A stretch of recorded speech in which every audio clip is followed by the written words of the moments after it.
фестивалды ачык деп жарыялайм.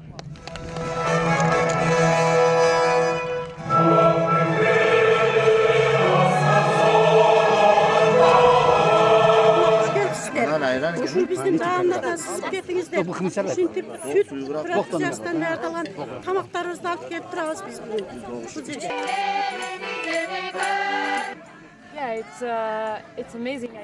Мен Кыргызстанга бул аймакка дегеле биринчи жолу келип атам. Ленинпик өтө жакты. Бул фестиваль мага жагып турат. Аябай дегенде мына жергиликтүү аялдардын ырдаганы мага өтө жакты. Мен оюмча өтө сонун эс алабыз бүгүн. Замечательная, вообще потрясающая атмосфера.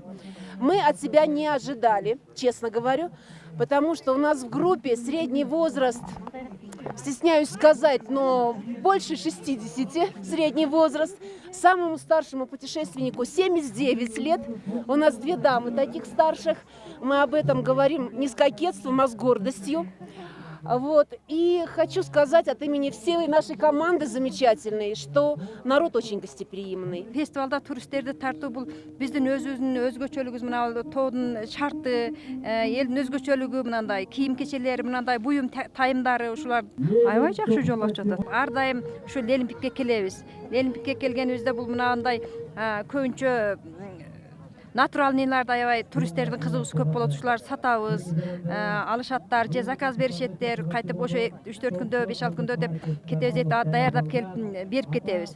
Бүгүнкү ушу өзүңүздөр көп болуп аткан фестивалдын өтүшү мына ушул өзүңүздөргө белгилүү болгондой ушул 7000-диктердин катарында турган ушул биздин Чоңлай районунун топуркаларында жайгашкан Ленинпик чокусу бийиктиги 7134 метр. Анан ушул жерде жылына ушундай фестивалдардын ушу туристтер келген мезгилде ачылыштарын жасап беребиз. Анан быйылкы жылы дагы өзгөчөлөнгөнү ушул президентибиз тарабынан быйылкы жыл ушул аймактарды өнүктүрүү жылы деп жарыяланган. Ошол жылдын аркалыгында дагы ушул жерде ушул биздин Ленин чокусуну ушу туристтерге жайылтуу максат, туризмди өнүктүрүү максатында уюштуруп атабыз.